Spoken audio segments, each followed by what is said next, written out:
topic I'm presenting on is the quiet student's dilemma, and more specifically, the quiet student's dilemma at Stanford. And this really hits home because, especially when I got to Stanford, I noticed I was acting the way the stereotypical quiet student would act. So this is after comparing myself with the stereotypical I-home student who would raise his hand like 10 times per section, and I would just not contribute to discussion or not feel comfortable. And then I was noticing that I, along with some other students, were kind of feeling the same way, comparing ourselves to other students, thinking that maybe we weren't being the good students or the good Stanford students. And this kind of fueled my research. So some things too that I considered when I researched this topic were three main questions, basically.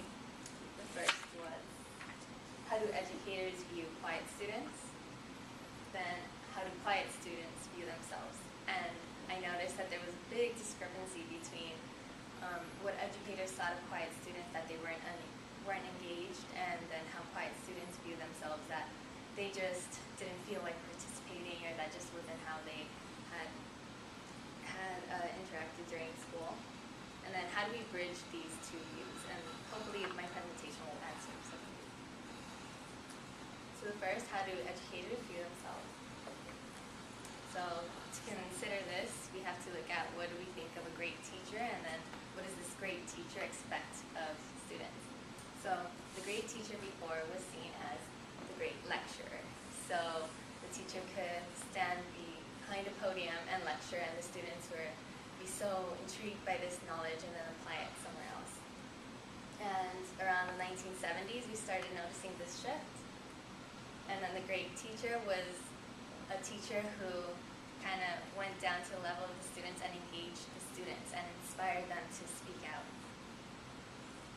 Then discussion played a role because teachers saw this as a great pedagogical tool where students could interact and share their ideas and build discussion and build off each other.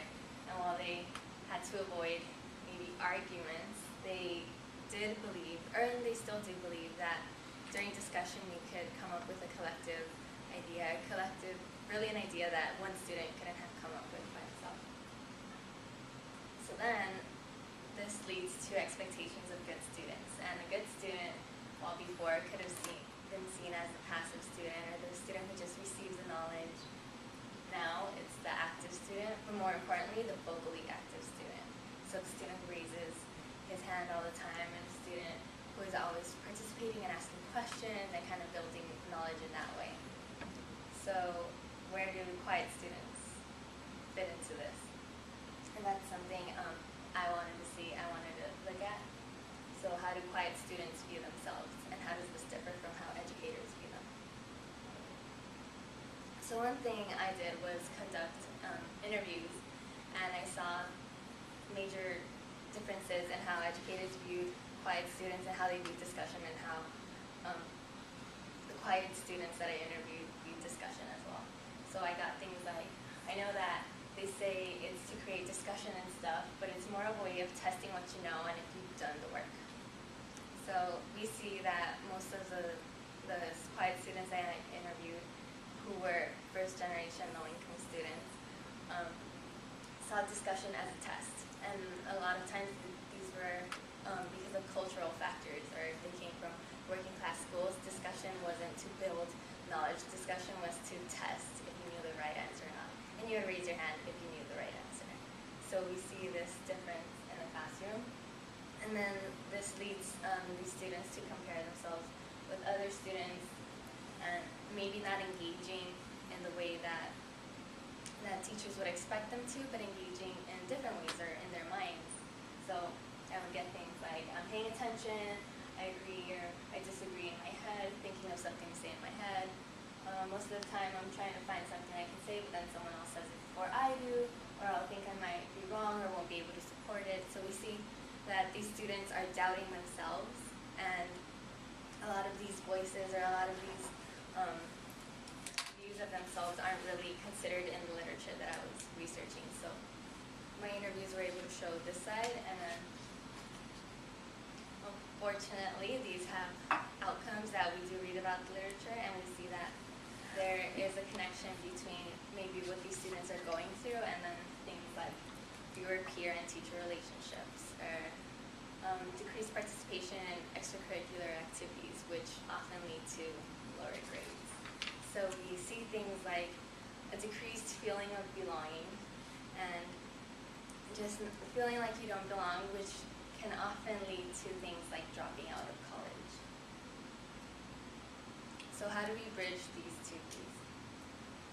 Well, we definitely don't want to dismiss the benefits of discussion. So discussion can be a useful tool for students to share their ideas and such. And this is what many teachers advocate. Yet we are ignoring some student voices who are doubting themselves because they do not fit this ideal model. So we can take some steps forward, and this may be as simple as just introducing an opportunity for discussion. So when students do want to discuss, we're not going to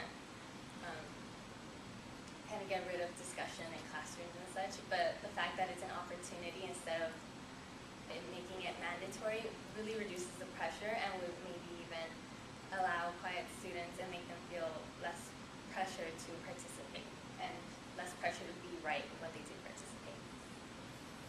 And there's also different measures of participation that we could consider. So instead of vocal participation and speaking out in the classroom with all the other students, there could be things like online forums where you do get this exchange of ideas, yet it's not in a high pressure type way like it is in a classroom. So this has implications for Stanford. So Stanford wants to be a place for diversity and a place that continues to encourage all its students to succeed, yet we have these voices that are often ignored. So hopefully my presentation can kind of raise awareness and let educators at Stanford be able to hear the voices that we don't usually hear from. Thank you.